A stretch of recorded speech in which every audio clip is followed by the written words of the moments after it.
All right, this is the Voice of Motown podcast. I'm Tyler Pepe. And I'm Brandon Cork, and this is a WVU sports podcast by two suffering WVU fans. All right, thank you for listening today. Please follow us on social media and subscribe. Let us know what you think of today's episode. We are joined by a fellow Mountaineer podcaster, Couz from Couz Corner on YouTube. Thank you for joining us today. Thanks for having me, guys. Tyler, Brandon, it's great to be with you guys today. Absolutely.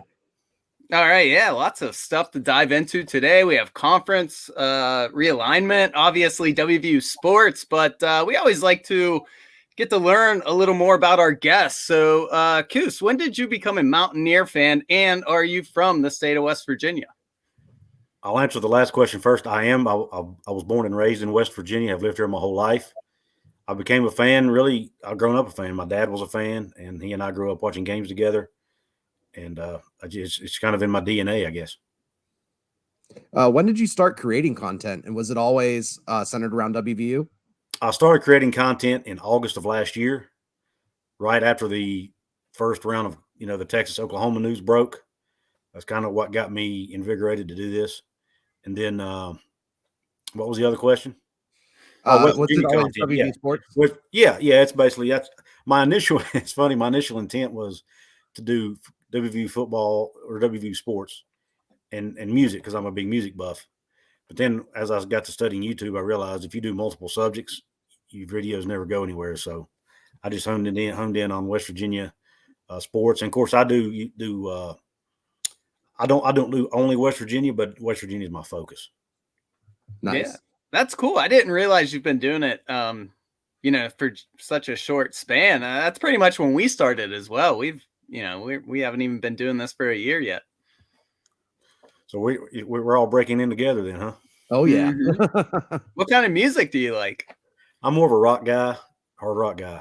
Same here. Yeah, like Led Zeppelin, the old rock. AC/DC, Metallica, stuff like that. And then I like a lot of the new stuff. Shinedown, Breaking Benjamin. Nice. Skillet. Nice. Corn. Yeah, that's good stuff. Very nice. So let's get right into all this stuff. So expansion is a big topic as of late with USC and UCLA heading to the Big Ten. Dennis Dodd from CBS Sports announced that the Big 12 wants to add Arizona, Arizona State, Utah, and Colorado, and Washington and Oregon are also being considered. So what are your thoughts on all of this chaos in college sports lately? Well, as a content creator, I love it because it gives us content, right?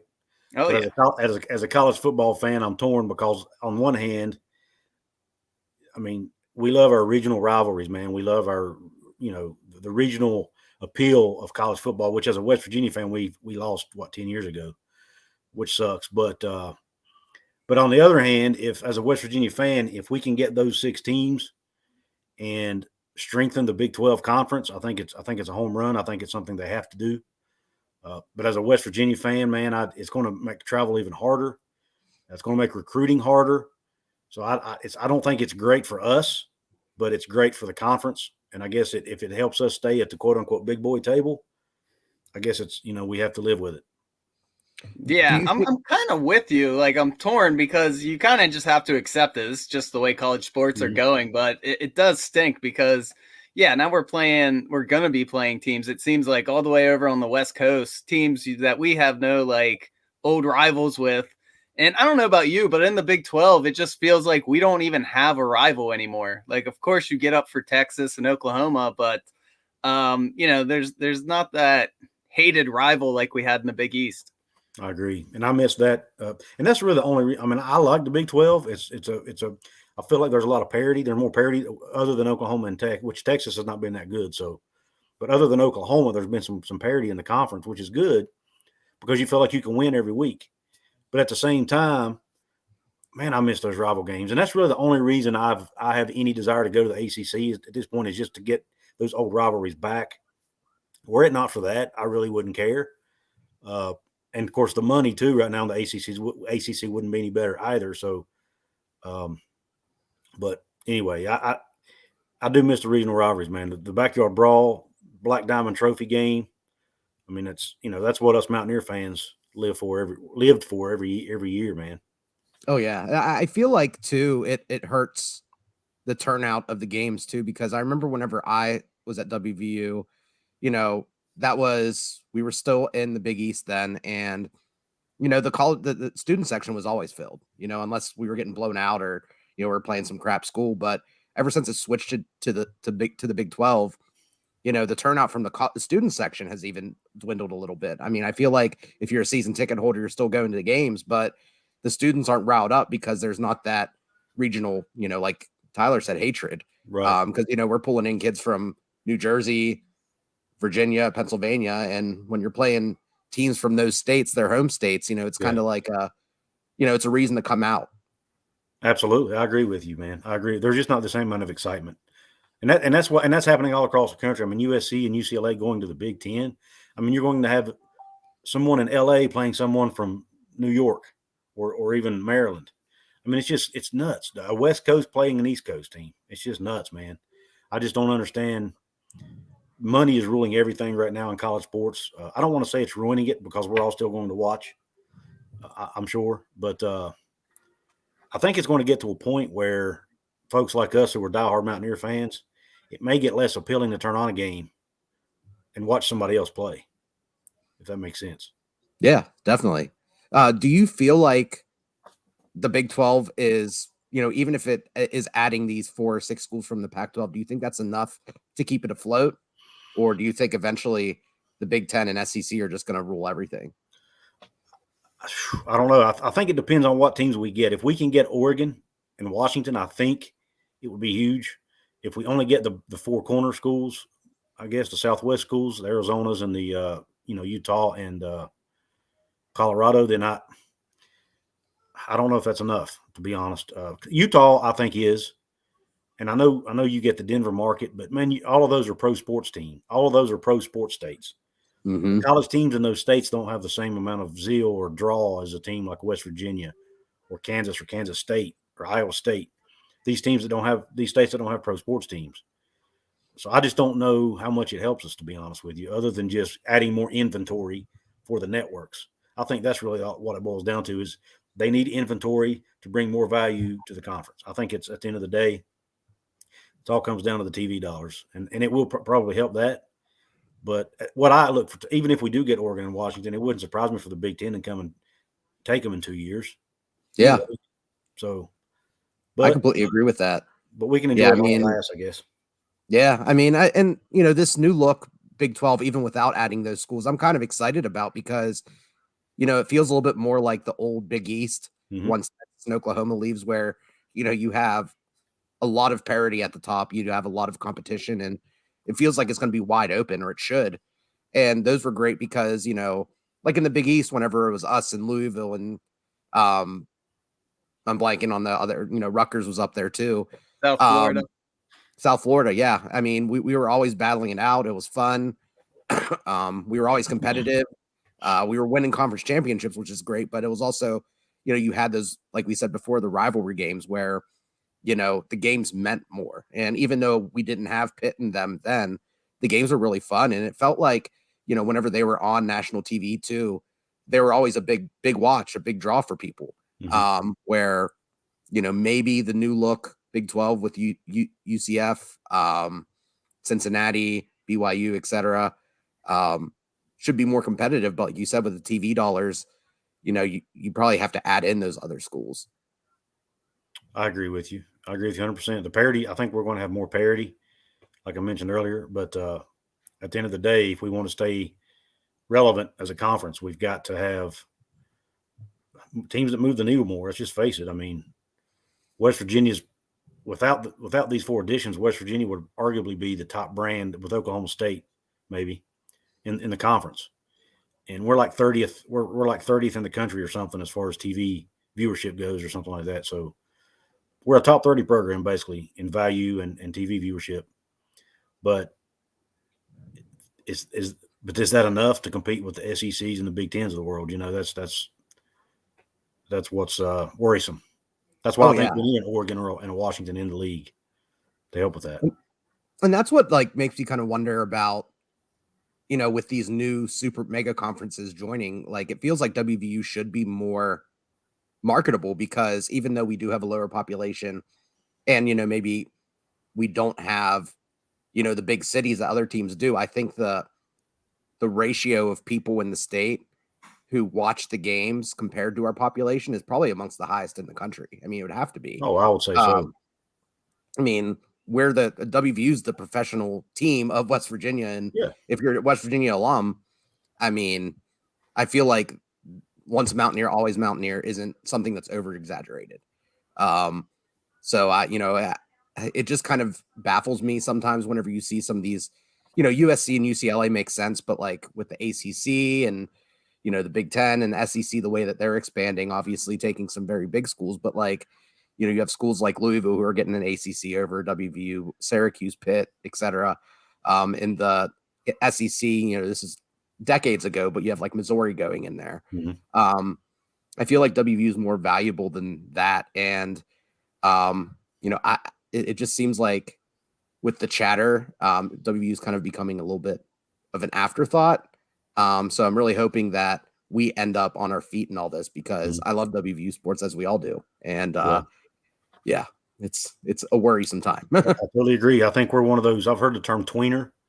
I think we're one of those tweener teams where we're valuable, but are we valuable enough to move the needle for a conference like a Big Ten or an SEC? I think we would move the needle for an ACC personally. Now, a lot of people disagree with that. I've argued with commenters and viewers of my videos on that multiple times because a lot of people don't think we do. But you know what? West Virginia has always been disrespected. West Virginia has always been looked down upon by other fan bases, by others. Some in the media, I think, look down on West Virginia. ESPN, in my opinion, has been disrespected West Virginia a lot, not just by picking against us, but just some of the nonchalant crap they say in general about the state. I mean, just stuff that just shouldn't, the professional broadcaster shouldn't be saying, in my opinion. But we have an us against the world mentality. And I think it's always going to be that way. So folks like us, which is one of the things I love about the platform, is it gives us a voice, gives us an opportunity to wave the flying WV, so to speak, and give a voice to West Virginia University and its program. And I think we're making some progress, but we got to keep at it, guys. Oh, for sure. Yeah, for sure. The other interesting thing is, over the past 10 years, a majority of Mountaineer fans, if you gave us the choice to leave and go to the ACC, we all would have been all over it.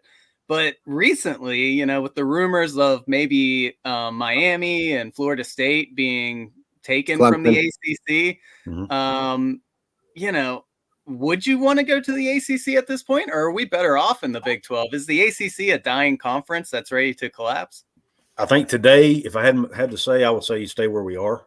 Now that could change tomorrow depending on what happens.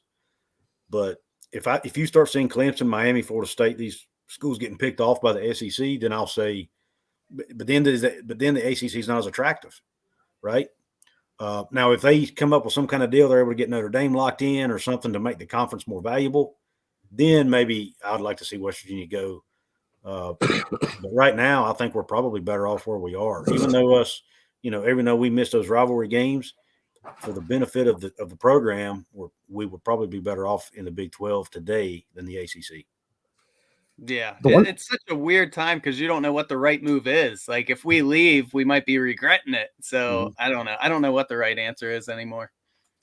The one thing that I've been wondering about too is, as these conferences, especially the Big Ten and the SEC, as they continue to get bigger, what happens to some of the smaller schools in that country? Obviously, those paychecks are nice, but as you get in these Oklahomas and Texases, and you still have your Alabamas, Texas A&Ms, et cetera, is there ever a situation, I'm wondering, where those bigger schools just say, we want a bigger percentage of, this TV contract, and these bottom tier schools that don't bring in anything, these Missouris and Rutgers and Marylands and whatnot, give them smaller pieces. And if that ends up pushing them out and helps bring in, more teams to other conferences, I just don't know how this all plays out because, obviously money is the driving factor, but these big schools have so much power right now, especially, Texas A&M, Alabama. Those are the two big ones. And even Texas is getting up there now.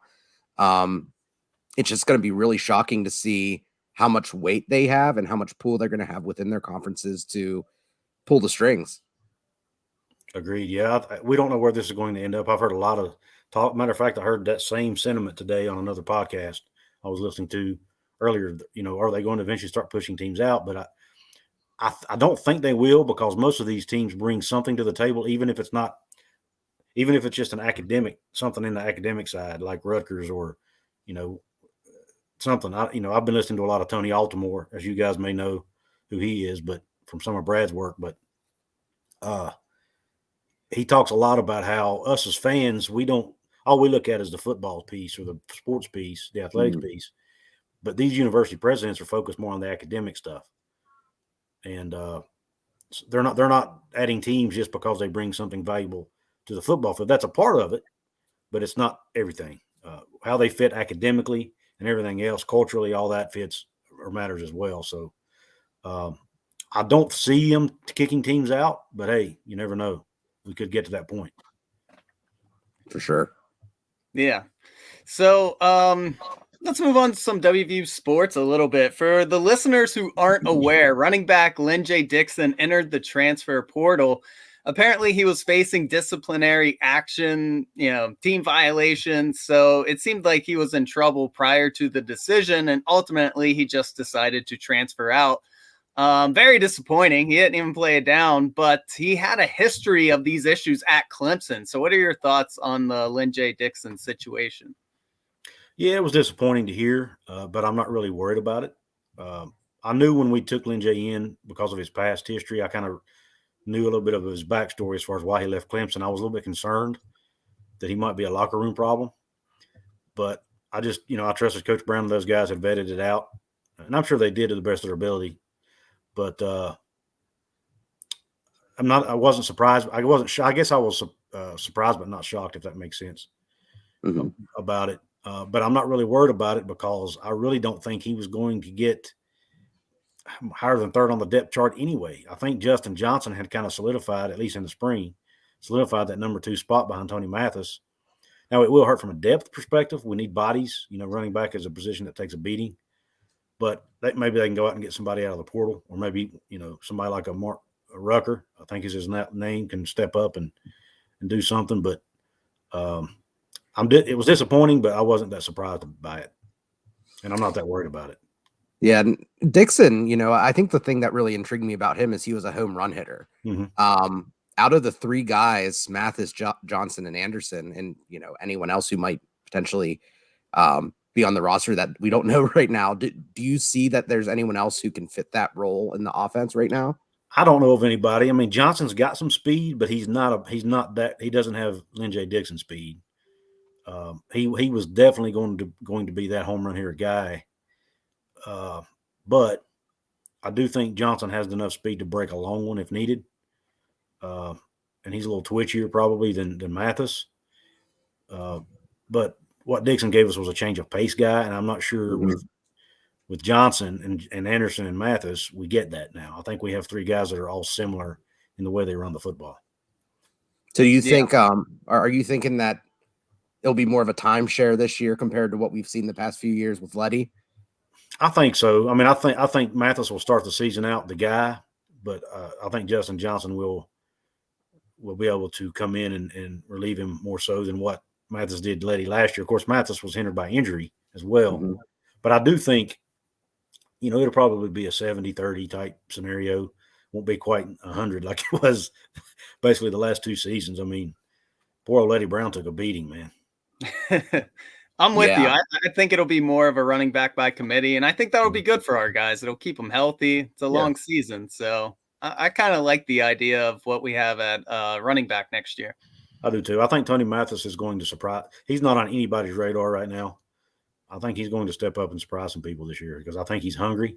He's been sitting behind Letty for 2 or 3 years now. And I think he'll be ready to go.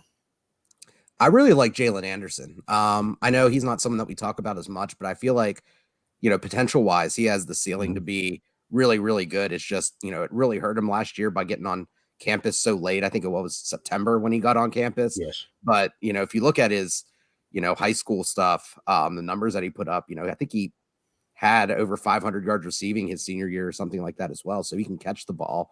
I'm really excited to see, maybe not this year, but next year or the year after, to see what he ends up being, because I think he could be a 3-down guy, and he has a really interesting mix of tools and size. I agree. From everything I've read and heard about him, he may be the most overall talented guy in the room. But he come in overweight, and I've heard Coach Brown say a couple of times that he needs to get his weight down. So I don't know if he's done that yet. It'll be interesting to see if he does. If he doesn't, they better go get somebody, because 2 guys is not enough. Yeah. Well, we got 2 more people coming in next year. We'll talk about the recruits later, but it sounds like we got 2 good ones coming in next year. It just doesn't really solve the problem for this year. Right. I agree. Yeah, and to make the running game work, you got to have a solid offensive line, and the Mountaineers have 5 returning starters on the offensive line coming into this season. And I think it's safe to say, as a group, as a whole, they underperformed last year. They got to be better this year. So how do you think they'll perform? I think they'll be better. I think last year, I agree with you, they did underperform. There's no doubt about it. I think we all know it. We all saw it. They did get better the second half of the season. They grew up a little bit. We had a true freshman up there. We had another guy who was a sophomore who was playing a position he had not played before, and Zach Frazier at center. And then we had, Doug Nestor played the first half of the season with basically a broken hand, or a wrist or whatever it was. And once he got his cast off, you saw him playing better. So I really like it. Plus, they have another year together to form more chemistry, which is extremely important up front. So I think they'll be better. And I know Matt Moore has gotten a lot of flack, but I really think Matt Moore has Matt Moore coached at Texas Tech. He actually coached Graham Harrell, or the offensive line at Texas Tech when Graham Harrell was there. So he has experience in this offense. That's his background. He's an air raid guy. So if anybody can coach the air raid offense, it should be him. As far as the line, blocking schemes and whatnot. I think Graham Harrell's system could help too, because last year, there was just a lot of RPO stuff. There was a lot of, even with Deggy back there, he was holding the ball too long. A lot of things that really just hurt the pass protection numbers. So, definitely addition by subtraction in a little ways, but also Graham Harrell's system, quick, simple, efficient, is going to help out a lot too, I think. Yeah, and I don't know how much tape you guys have watched of JT Daniels, but man, he gets rid of the football very quick. Mm-hmm. He makes decisions. He's not – God bless Jarrett Dagey, but he's not – Jarrett Dagey just couldn't make a decision. No. JT Daniels will make a decision, and he will put the football where it needs to be, and he'll do it quick. And he's I'm sure Jarrett Dagey was an intelligent guy and could run the offense, but JT Daniels just seems to be – I don't know. He just seems like he basically seems like a 30-year-old NFL veteran, just the way he conducts himself and the maturity level I see. I really think if he can stay healthy, guys, I am so excited to see what he can do. I think he will surprise a lot of people if he can stay healthy. I think that's going to be critical. Yeah. Oh yeah, for sure. And that's a good tangent into our next question. It's great that we have not Deggy in here. We have Daniels in here coming in to have a solid quarterback, hopefully for the whole season, assuming he doesn't catch the injury bug again. But the group that's going to benefit the most from this is the wide receivers. So who do you think the top wide receivers are going to be this year? And how do you see that group shaking out? I like Bryce Ford Wheaton. I like what he brings. I think he'll be a really good receiver for us this year. I think he's going to have a breakout year. And I wouldn't call breakout year, but statistically a great year. I guess that would be a better way to put it. And I think Sam James is going to – I'd like to see him get back to what he was as a freshman, just without the dropsies that he had that year, but put up those kind of numbers. Had he caught the ball better his freshman year, he would have broken 1,000 yards easily. So if he can get back to that form, along with – and I think Caden Prather, I think Caden Prather's got the opportunity to be the best one of the whole room based on his ceiling. But I really think just because of experience and the fact that he, this is probably his last year in the program and he's a West Virginia legacy guy, I think Bryce Ford Wheaton is set to have a big year this year.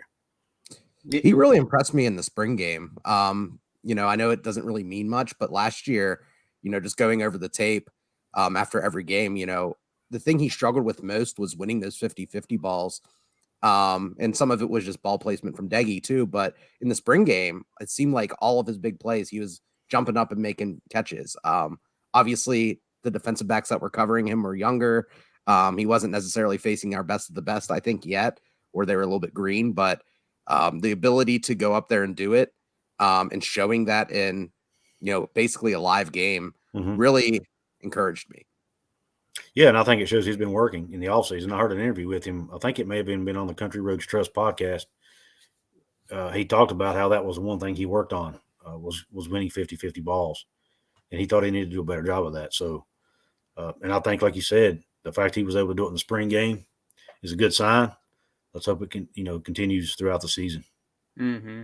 Yeah, I'm with you. If someone asked me that question, I would say Bryce Ford Wheaton as well, because it's hard to believe, but he's never had a 1,000-yard season for how productive he's been these last few years. But he's just got so much experience, and I feel like it's there for the taking now. Now he's got a good quarterback. He's got all the reps, and I'm with you. I think he's going to have a big year.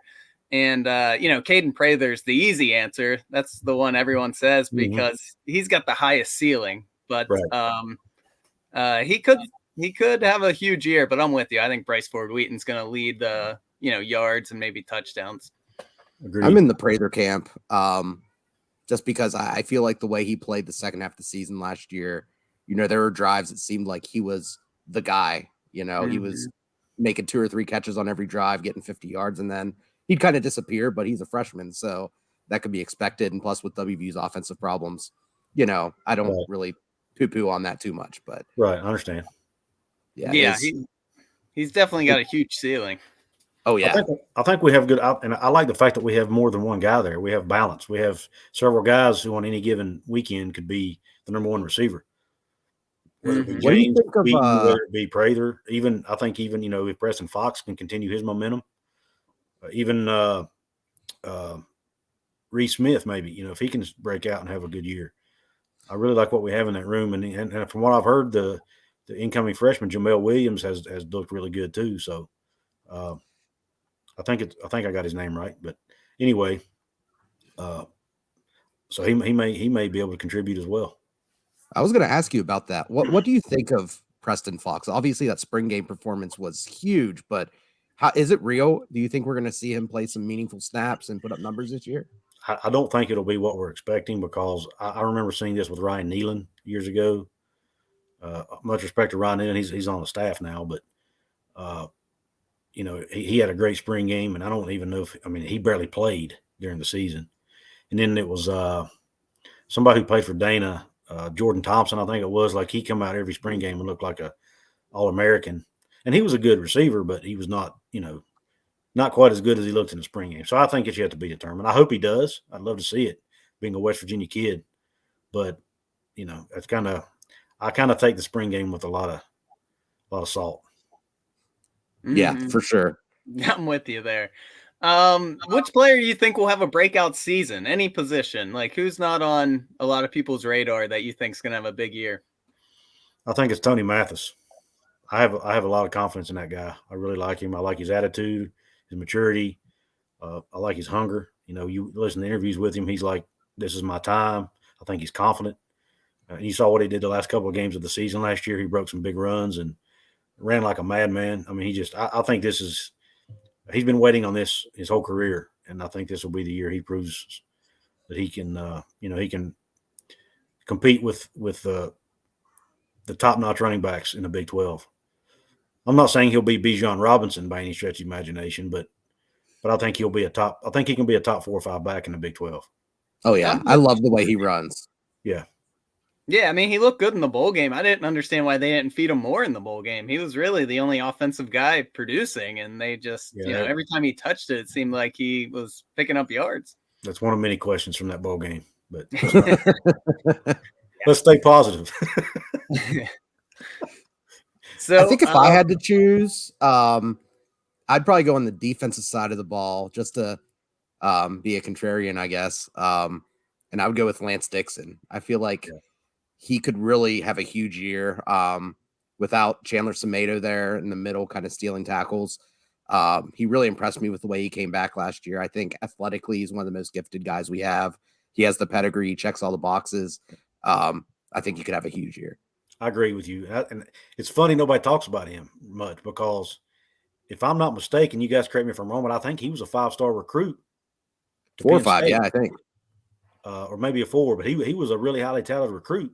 Chose Penn State, and of course he ended up transferring here. But you just don't hear his name mentioned a lot by those, at least not those outside the program anyway. And I tell you what, I really like Lee Kuba too in the middle. I think he, based on what the coaching staff's been saying about him and how he's looked, I honestly think that might be one of the reasons Chandler Semedo transferred is because he might have lost his spot anyway. I think that's how good Lee Kuba might be. A little bit off topic, but whenever we were reviewing the incoming recruiting class earlier in the year, I swear I watched probably 3 or 4 different YouTube videos just to learn how to say his last name. I think I say it differently every time because I've heard it said Kuba, I've heard it said Kapoba. Who knows? What is the actual pronunciation? Do you know? I think it's Kopja. Kopja? Okay. Something like that. At least that's how the announcers said it in the games I was watching. I'm sure I'll probably continue to butcher it, but yeah, I mean the highlight videos he has, it seems like he could be a really exciting player. And plus we got I'm blanking on the name, but we got that kid from Miami too who can fill out some playing time. So I do like the depth that we've added at linebacker. But what are your overall thoughts on the upcoming football season? Is WVU going to have a solid year? I think we finish 8 with 8 or 9 wins, depending, on how things break. Potential to win 10. I think the talent's there to win 10 if things break our way, and the defense can hold their own. I'm a little bit concerned about the defensive backfield, but I think our front 7 will be good enough maybe to offset some of that. Even though I know we lost the big guy up front, but to Miami, but and his name, I'm totally drawing a blank on his name. Yeah, Mesidor, probably a good thing.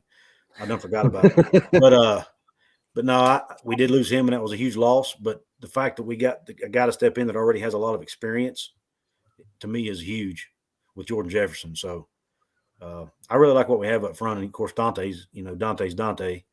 And I think Taj Austin can have a big year this year. Mm-hmm. And I think, even the backups, Sean Martin, Jalen Thornton, I think those guys, and even the new guy, Zakee Lawton, the West Virginia kid out of Charleston, I'm hearing good things about him too. So I think I really like what we have up front. So I think 8 wins is probably my expectation for this year. Yeah. I think that's fair. I know Tyler and I have talked about it in other episodes, but we were kind of like somewhere around the 7 number. I think I'm a little bit more optimistic than Tyler is. I'd probably go around 8. But I do think that there is a world where, the defensive backfield is okay. I think winning with the defensive line is a way underrated way to play defense because, especially in the college game, if you control the line of scrimmage, you can really disrupt things. And we saw that last year in the Oklahoma game. Yep. But, I definitely could see a world where we are somehow in the conference championship race going in late in the season, because if it just depending on if everything clicks right, we have the quarterback, we have the experience on that defensive line to manhandle offensive lines. If our offensive line, grows like everyone's kind of expecting it to, veteran running back, lots of skill at receiver, it just seems like something that could happen. So here's hoping. Oh, for sure. I'm guessing about 7 or 8 wins. That's where I'm at. I feel like a lot of fans are acting like 8 wins is a slam dunk, and then we can overachieve and win 10. And I'm just not in that camp. Like I said, I think they can win 8. I think that's a very fair prediction, but it just seems like a lot of fans are, over predicting like how good this team's going to be. That 8's just a given, and then anything above's gravy. And I'm not sure. And I might be guilty of that, but you're probably right. I mean, as a Mountaineer fan, I don't know that we're ever. I think we've been trained now to always be pessimistic, but and never get our hopes up too high. But lo and behold, every season I do it. When I start following recruiting and hear what's going on, I'm like, yeah. But I jump back on the bandwagon. But I think 8 is a realistic number. But then I see all of these pundits or media people putting us at 4 and 5 wins, and I'm either they're stupid and don't follow West Virginia, which I I think a lot of those guys honestly just don't know the West Virginia program well enough, and they just throw a number out. Or I'm missing something. Is there something there that I don't see because I'm a fan and I've got my blue and gold glasses on? What am I missing? I don't know. All I know is what I'm hearing by coach, the coaches' press conferences from the media, local media, which they do have a tendency to paint everything rosy. But I did hear this, and I don't know if you guys had a chance, but Golden Blue Dude interviewed Joe Manchin a couple weeks ago on the show. Oh, I didn't see that. Joe Manchin made a comment that he saw Neil Brown not long ago, and Neil Brown told him in kind of a private conversation, he said, I just want to let you know you're going to like what you see from us this year. We're going to make you proud. So Coach Brown, I don't think he would have come out and said that if he didn't know something. Yeah, and 4 or 5 wins, that seems very low. I can't vision that. And I hope not, because I'm not sure Neil Brown can, make it another season if he only wins 4 games. Well, I'm not going to spoil it, but I'm going to have a video out tomorrow kind of talking about that to an extent, or at least that's part of it, but about why this season is so critical for West Virginia, multiple reasons. Yeah, 100%. And that's a good segue into our next question. West Virginia's been around 500 ever since Neil Brown's been here. And it feels like we're right there. It feels like we're ready to take that big leap forward. So what does West Virginia need to do to take that step? I mean, to me, we've done what we need to do. We hired an offensive coordinator. We got a quarterback. We've got guys up front now who are more experienced. We're recruiting better. I mean, honestly, I think we have done what we needed to do. It's just will it translate to wins on the football field? Can they do the X's and O's part, the coaching up part that they need to do? I mean, to me, they've done it. It's just a matter of making it happen. I mean, that's how I look at it. Yeah. I mean, that's a good way of looking at it. You're right. They have done what everyone's been asking them to do with a new coordinator, getting a quarterback that we know can produce. So I'm with you there. What do you think, Brandon? Yeah, I love the moves that they've done. And, I like the stance that Neil Brown kind of took towards the beginning of the year, which was a huge departure from the way he handled things, even the previous season when it came to the transfer problem. When Messidor transferred, he was open, honest, frank, sincere, and talked about it. When all those other transfers were happening during the season, before the season last year, and he wasn't saying a word about it really, that rubbed me the wrong way. But him kind of changing his stance on that it meant the world to me. I know it seems small, but that was huge. So that gave me some confidence. I don't know about you guys, but I felt the sentiment about Neil Brown completely shift when he did that. Did you guys sense that? Yeah. Half of our fan base was wanting the guy fired. They were tired of the silence. He'd done that, and all of a sudden it's like, boom, everybody loves Coach Brown again. Now, obviously, he's got to win games to keep that love going. But here's my thoughts on that, Brandon. I agreed with you. I didn't like the silence.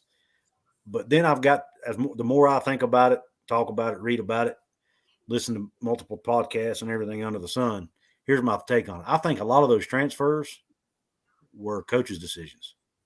Oh, interesting. Because of I've heard a lot of players make comments in podcasts and whatnot that the locker room is the best it's ever been. And I've heard some of the coaches talk about how there were a few guys that were in the locker room. I've even heard Coach Brown say this. He said, we had some guys in the locker room that weren't really pulling the rope in the same direction, and there were a lot of clicks. But then he said those guys aren't here anymore. So it makes me think, and I've heard maybe even John Flowers, I know this isn't a basketball discussion, but it ties in, on his podcast talk about how a lot of times coaches will encourage players to transfer for multiple reasons, to make a spot for somebody else or whatever.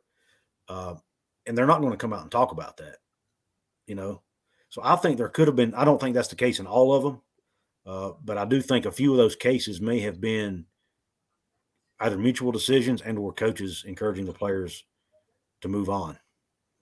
Interesting. Yeah, that's very Bob Huggins-ish. I mean, Huggins is, notorious for doing that. I mean, what was it, the Eron Harris era? Whenever he was on the team, he basically kicked off the entire team. Yeah. Didn't kick him off, but and Coach Brown could have done something similar. I mean, he may have gotten tired of the clicks, and most of those guys, majority of them were Dana Holgorsen recruits.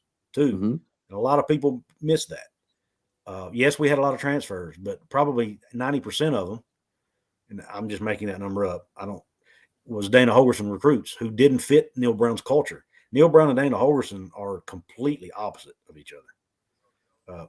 I mean, any players that's ever done interviews will tell you that. And I just don't think the guys he recruited may not necessarily fit Neil Brown's philosophy. Absolutely. And if they're not happy, they could potentially cause problems in the locker room, or at least not be may not necessarily pull the team back, but it don't help the team, if that makes sense. Oh, for sure. And that's one thing that seems completely different about Neil Brown versus Dana too, is that Neil Brown, for whatever reason, seems to be very successful at getting guys into WVU, whether it be transfer portal or recruiting. So what are your thoughts? What makes Neil Brown such a great recruiting, and what do you think of this upcoming 2023 class? Obviously, I'm very excited about the class. I think last I looked, we were 16th or 18th in the nation, maybe even a little better.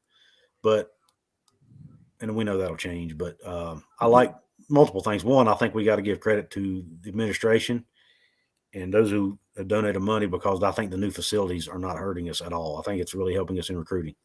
Number two, I think Neil Brown's family approach to making it a family environment. I've heard multiple recruits talk about the family atmosphere. I think that's big.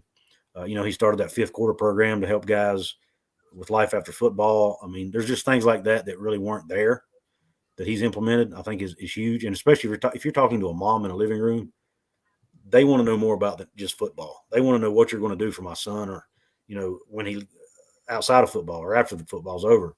And Neil Brown's implementing that stuff that I don't think Dana was really – I think Dana was 100% football all the time.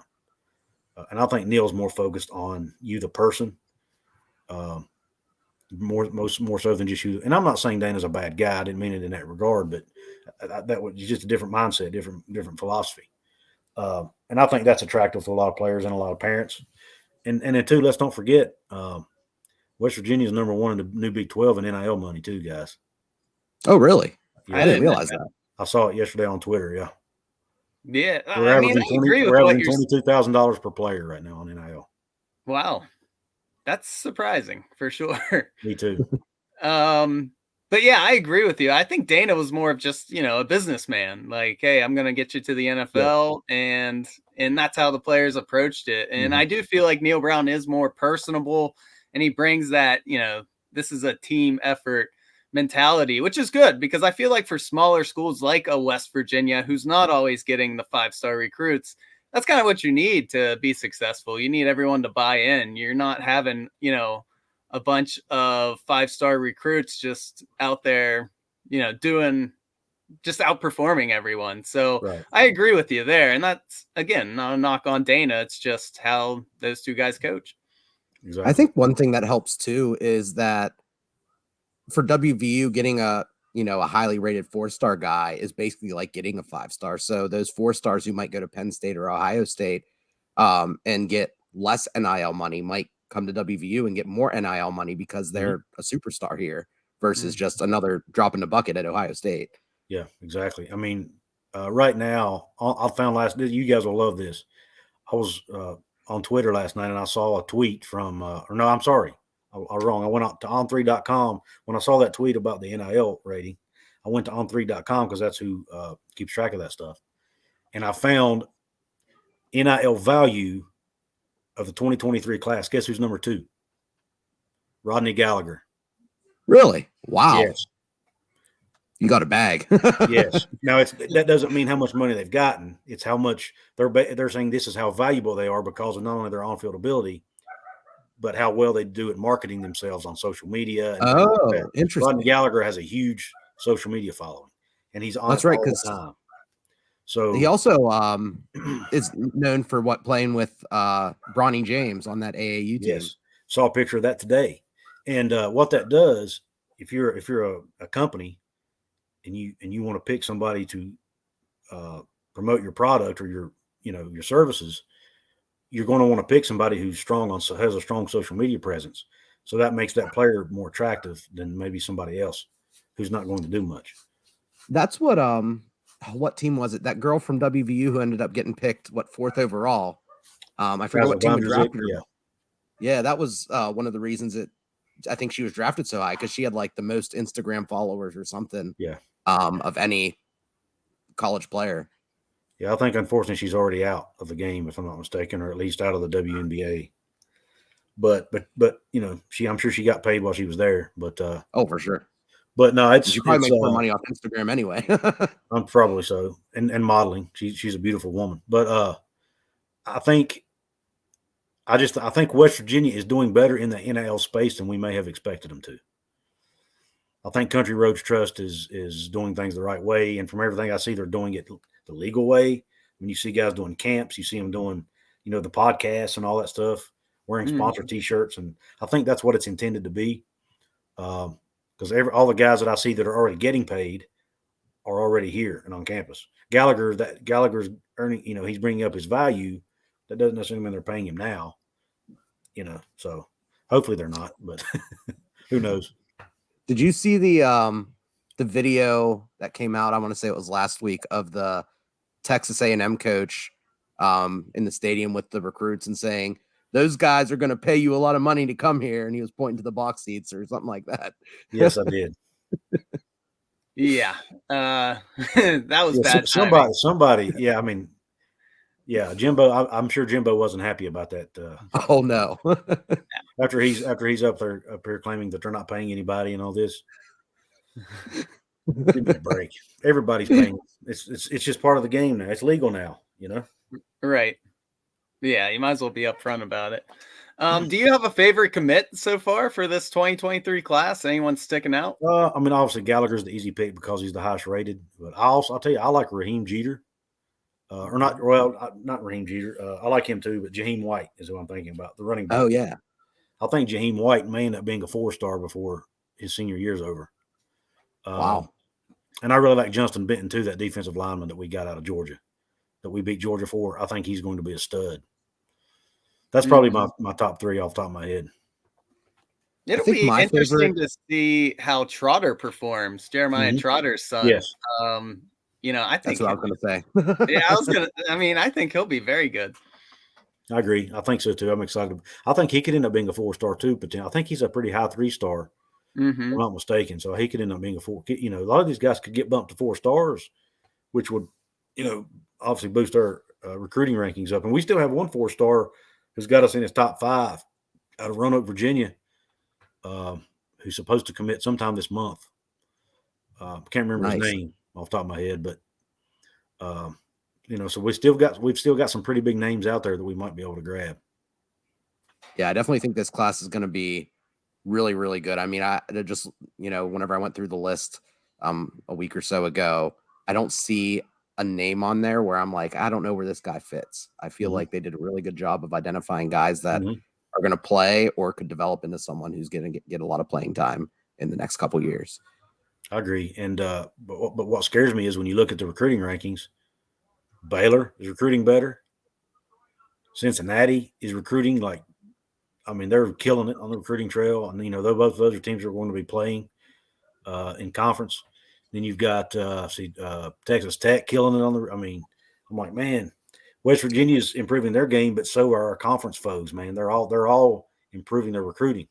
So who knows? Yeah, I was shocked to see Texas Tech up there.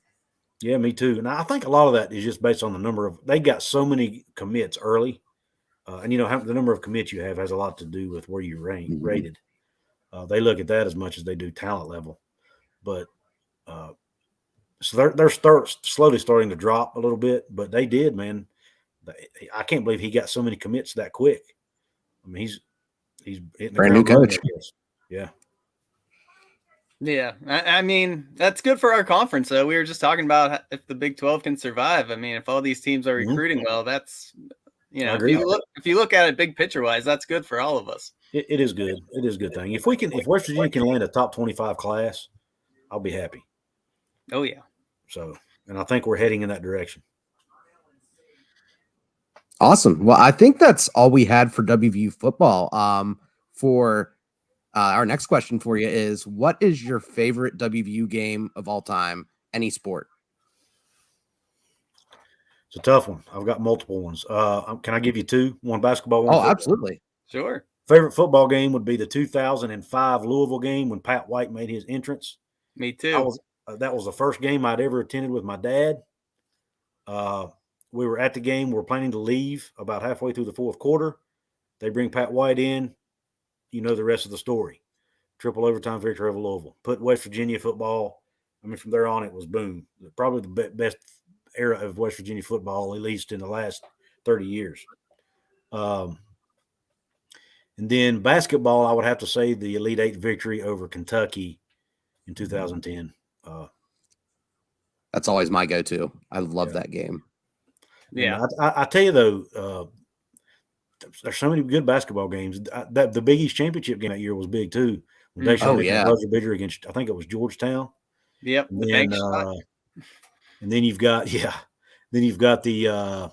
Duke win over Duke, and one of Huggins' first NCAA tournaments at West Virginia. And then you've got, the John Beilein team that upset Wake Forest. I mean, there's been a lot of great basketball games, memories.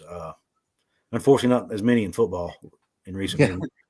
But I think the reason that the Kentucky game stands out to me is just looking at that Kentucky roster. I mean, John Wall, DeMarcus Cousins, Eric Bledsoe, Patrick Patterson, all those guys had multiple years in the NBA. They all got paid. I mean, John Wall's still getting money from someone somewhere. It's just crazy with, what a ragtag kind of group of guys from WVU. I mean, we had talent, but it wasn't like we were, top 5, your top 30 NBA player type talent on. We had 3 guys on that team that ended up getting drafted. Well, Devin and Deshaun got drafted. Yep. I don't think KJ got drafted, but he did play in the NBA for a year or two. But he was a freshman or sophomore on that team. Yeah. But then you got guys like Joe Mazzulla, who was just freaking tough, man. Just tough as nails. Didn't take no for an answer. He was getting that ball to the back rim, and you wasn't going to stop him. I mean, and then guys like Cam Thurman, who would just flat out just bruise you inside, man. Just I mean, I remember watching him play Luke Herringody. You guys remember Luke Herringody from Notre Dame? Oh yeah. And Cam Thurman guarding him, and he shut Luke Herringody down, man. This guy who's probably 50 pounds heavier than him, taller than him, but he was just tough, man. Just tough. And that's the kind of guy Hugs can win with. For sure. And I loved Missoula too. To go off on a little bit of a tangent. I was reading, or maybe I was watching a video. I don't remember which one it was, but about whenever Brad Stevens quit the head coaching job and moved to the front office, and they hired their new head coach, Udoka, I think his name is. All the players came over and said, "You need to bring back Joe Mazzulla because he is our guy." That's awesome. And it just, that's great. I mean, I always thought that he would be a guy who'd be great to replace Huggins, but it sounds like he's probably gonna end up getting an NBA job before that job opens back up. Yeah, so he was actually in the running for an NBA job, head coaching job. Utah, yeah. So I think you're right. I think he's probably going to stay in the NBA. Wouldn't surprise me to see maybe Darius Nichols at some point, be at West Virginia, or Deshaun's in the coaching now, so you never know where that might land. But Beilein too. He's Beilein. Is he at Fairmont State still, or did he go somewhere else? I don't know. I'm not sure where Beilein's at now. I may have to Google that one because I like keeping track of where these guys are. Oh, me too. Me too. Yeah. It's good to see all these guys have success after their playing days. I know you haven't been doing it long, but what is the coolest or most fond memory you have as a West Virginia content creator? That's a tough one. Hitting 1,000 subs was pretty cool. Because that's like the moment when you can start making money, and it's kind of that's when you've I don't want to say made it, but people know you're legit, I guess, when you hit that 1,000 number. I got to think about that one, man. It's a tough one. Yeah, I mean, I'd say for us, it's just being able to interview players. That was just really cool. I think the very first one we ever got to interview was Derek Culver. And I just remember as it was happening, I'm like, I can't believe I'm sitting here talking to, a West Virginia player. Like this, when I was a kid, this is what I always dreamed of. Yeah, I've gotten an interview. I haven't gotten an interview anymore. I've interviewed a couple older players. I interviewed Brian Joswiak. if you guys know who he is. I've interviewed Eugene Napoleon. Oh yeah, from the '88 team. I've interviewed Quincy Wilson. Oh yeah. So Quincy's from our neck of the woods. Yeah, I've had when I interviewed Tyler Sumter from this past year's team, the punter. So I've had some pretty decent interviews. That is pretty. I had forgotten about that, but I'd say interviewing Quincy Wilson was probably for me because that's one moment in West Virginia sports history that I will never forget. The run against Miami, even though we lost that game. That run against Miami is one of the most iconic plays in West Virginia football history. Oh, for sure. And it's what he's known for, really. So interviewing him, it almost put me back in time, and was kind of like interviewing somewhat of a hero of mine I was, I don't know, in my early 20s, I guess, when that happened, or mid 20s, whatever. But so that was probably a cool memory. I hadn't really thought about that, but that would be one too for me. Yeah, we're big fans of Quincy. He went to a school not too far from us. He used to beat up our high school, and so and when he was at WVU, we were just teenagers. So we have a lot of fond memories of him playing at WVU and even in high school. Yeah, he's coaching college ball in Florida now. I can't think of the name of the university he's at, but yeah, he's at a school down there coaching at the college level now. So that's awesome. His first head coaching gig. That's great. I love seeing, some alum getting into these positions because, eventually down the line, it'd be great to have, if Neil Brown doesn't work out, fingers crossed he does. But it's great to have someone with connections to the state and the university in that position because I feel like they stick around a little bit longer. Yeah. I think really just another answer to that question, I just really like as a content creator, I'm sure you guys do too, when you have listeners or followers, fans, whatever you want to call them, that will reach out and make comments, reach out to you, say, hey, man, I really love your work or great job. That kind of stuff, I love that. That's what keeps me going every day and keeps me doing what I'm doing. That to me is the best moment of anything is getting those comments and responses from people because you guys know it only takes one negative remark to ruin your whole day. Somebody being a jerk or just being, trying to throw shade at what you're doing or whatever, but you get 2 or 3 comments, it makes all that go away. Absolutely.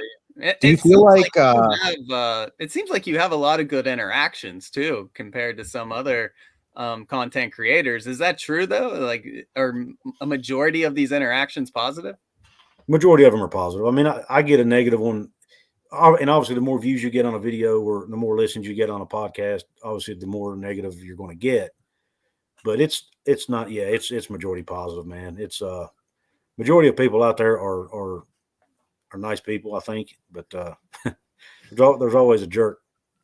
There's always a bad apple in the bunch, as they say. But it's been mostly positive. That's good. Sorry, Brandon, I cut you off there. Oh, I was gonna ask the same thing that you were asking. So, how about you guys? Is it okay if I add what's your guys other than interviews? What is your coolest moment as far as interaction with fans and things like that? Do you guys get a lot of more positive than negative too?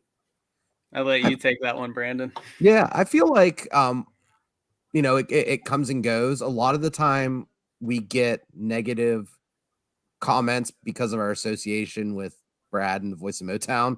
Right. So we get inadvertently dragged under the bus. They're not talking about us. They're talking about Brad and assuming that we're Brad, which, especially on Twitter, I feel like everywhere else, people were a little more receptive. For a while there, people were kind of like saying, mean things. So we kind of took them head on. We weren't being rude to them, but we were just trying to engage in conversation. And ever since then, I feel like our conversations with people on social media have been pretty positive since then. There still is some of that collateral damage anytime Brad posts anything controversial, but there's a method to his madness. I understand. No, I get it. I forgot what I was going to say, but basically along the same lines, people don't know what it takes. Not saying we're great or anything, but what we do, we're putting ourselves out there. And the fact that you take those head on, I think earns people's respect. Just like, I've questioned Brad on a lot of things, and he and I have had some back and forth, and he's never backed away. He's always been up front. He never hides from it. And I respect that. He never shies away from a question. He never shies away from criticism. He has extremely thick skin, which is something I don't always have. I'm still gaining thicker skin as I do this more. But and I have a lot of respect for that, and the fact that he does have that thick skin and is willing to take on his doubters or his haters, whatever you want to call it, head on.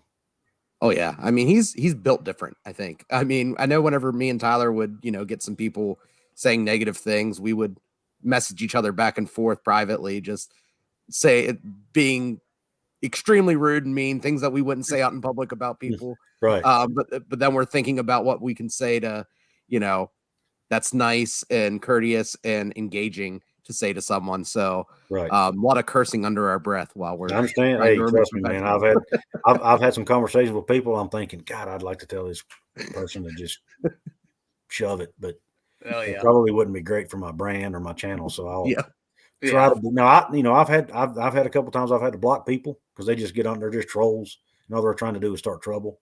Mm-hmm. You'll have those occasionally. I'm sure you guys have had them, but yeah, majority of people are just. There are a lot of people who are just brutally honest, and they just. But here's what the interaction with those. If you'll interact with those people and answer their questions, and like you said, take them on, they will respect you for that, and you will likely gain a follower. Yeah. Yeah, I 100% agree with you. Yeah, because most of them are just jumping on a bandwagon. Like, it's not even their own thoughts. They're just saying what they think everyone else wants to hear. And then once you start talking to them, they open up, and you get to see their real opinions and real personality. Yeah. I try to be open-minded person, man. I've called Brad out for some things he's written and some things he said, but I also try to be fair. And if he writes something positive or something good, I try to point it out to people, and I try to, make it aware. I don't want to jump on the bandwagon just because everybody else said block Brad Smith. I want to give him a chance, give him a chance to explain himself. Find out, what the method to his madness is, like you talked about earlier. So, he says a lot of positive things about you as well. So, thank you, definitely. Thank you. Why do you? Hey, listeners, I didn't say anything positive about Brad Smith. Wipe that from your mind, because I know half of you are going to be mad at me for saying something positive. No, I don't care. So on the topic of Brad, what do you think? Why do you think he has such a target on his back on the social media platforms for the stuff he posts? I think it's because he has a tendency to come at people individually and personally at times, and be extremely negative. And a lot of people don't like that. I've even gotten some pushback on some negative videos I've done that were not even near as negative as what Brad has done. Some people just hate negativity. And I think that's what it is. And to be honest, sometimes Brad can come across, and I'm sure he's going to hear this, but sometimes he can come across as a little bit cocky, a little bit, and a little bit arrogant. And, I think that kind of rubs people the wrong way, so I think that's probably why. Yeah, I mean, I think talking to Brad personally for nearing a year now, I mean, you kind of see a different side of things, and he's been great to us individually. He's really nice. I mean, down to earth. And then seeing the things that he can turn around and tweet and post, it's kind of interesting, the dynamic between the two. And then knowing him kind of not face to face personally, but through just messaging and talking on the phone, seeing the things that people say about him online. Me and Tyler are always like, man, like he's such a nice guy though. Well, he is. Like you said, Brad is. I mean, he's told me before multiple times his purpose or his strategy, his business model, whatever you want to call it. He doesn't want to paint everything as sunshine and rainbows all the time, But I now lately, I give him credit. He's been posting a lot. He's been knocking it out of the park lately with some of his articles. He's been positive. He's been, talking about the recruiting stuff really well. The West Virginia ACC stuff. I mean, he's been doing really well with that, and I give him a shout out for that. But when he does stuff like the Larry Harrison article, I think that goes a little too far, so, but that's what he works for him. So it is what it is.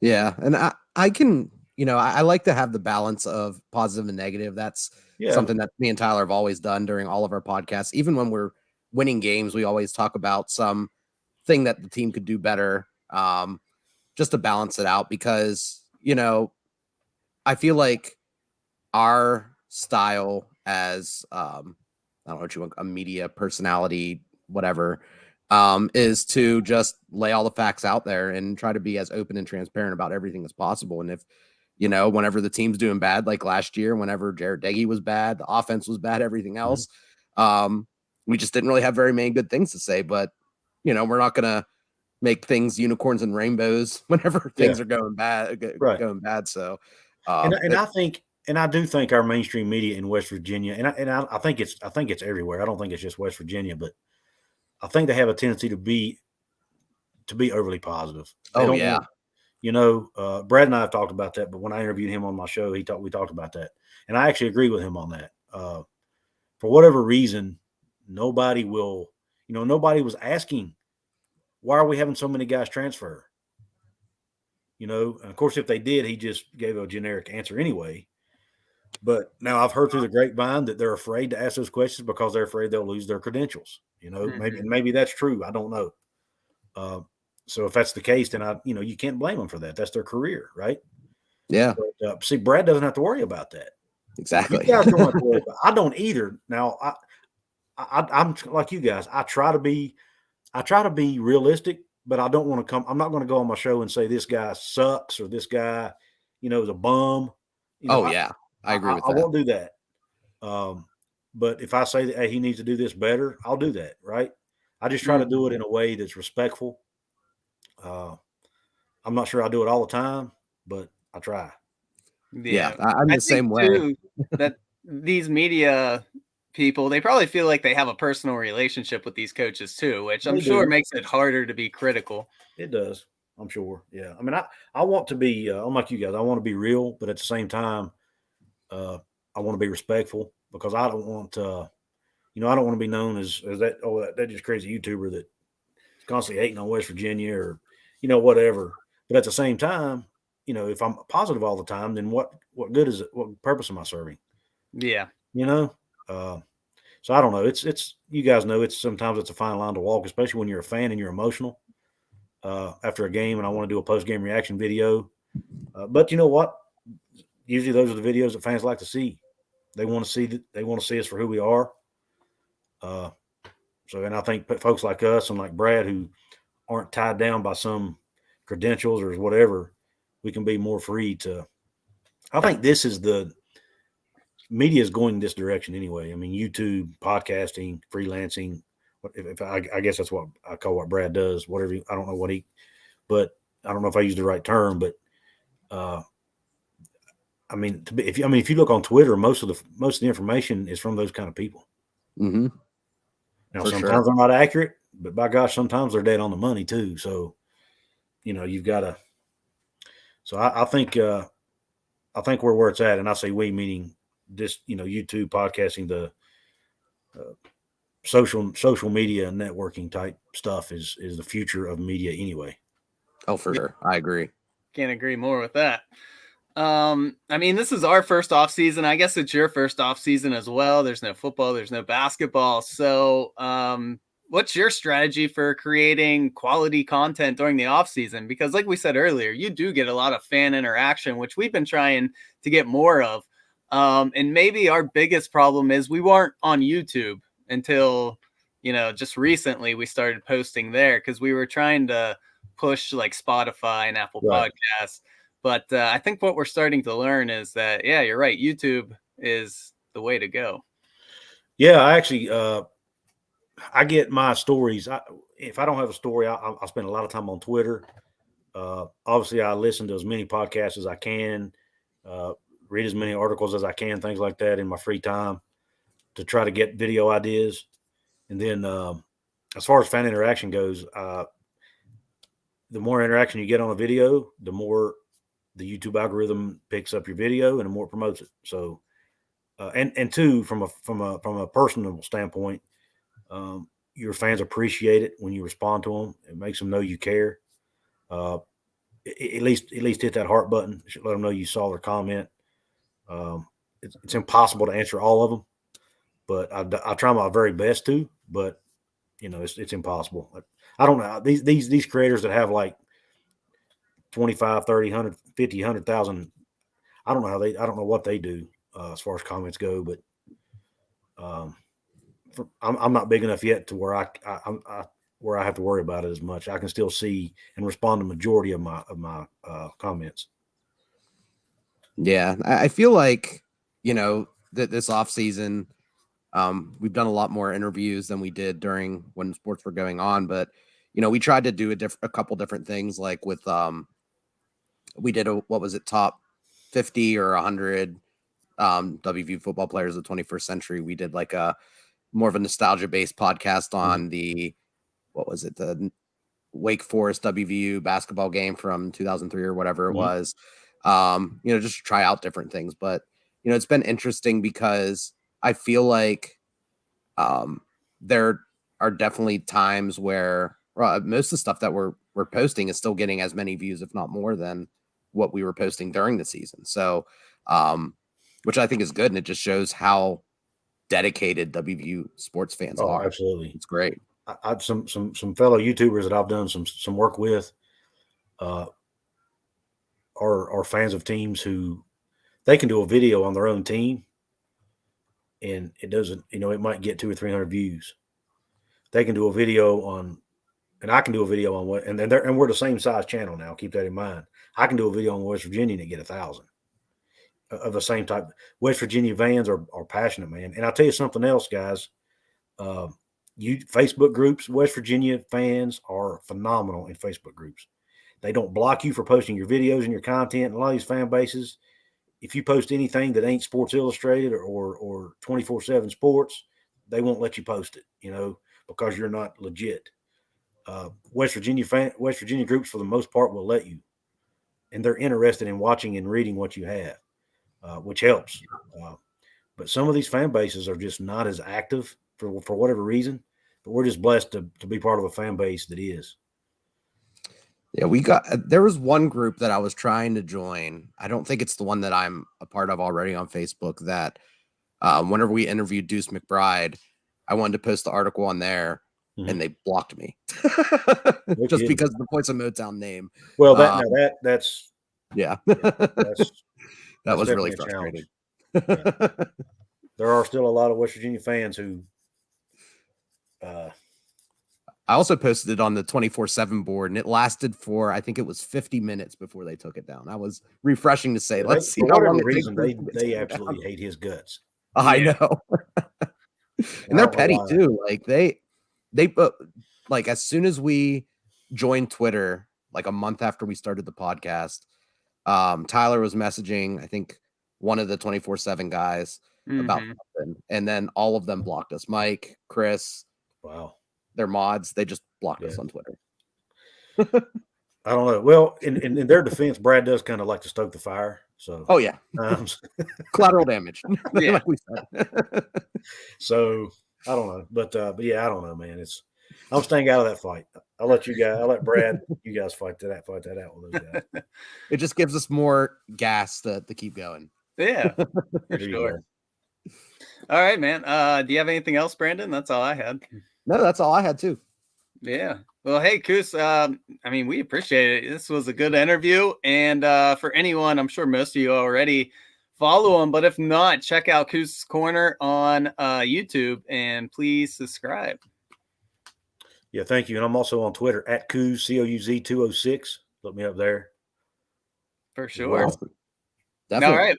Well, thanks, man. We got to do this again, maybe closer to football season. Maybe we can start giving some predictions. Sure. I'd love to, man. I can talk West Virginia football for hours. I hope I didn't talk too much, guys. I have a tendency to ramble. Oh, no. This is great. Thank you. I appreciate the time and for having me on your show. Absolutely. Yeah. Thanks, man. Thanks for listening, everyone.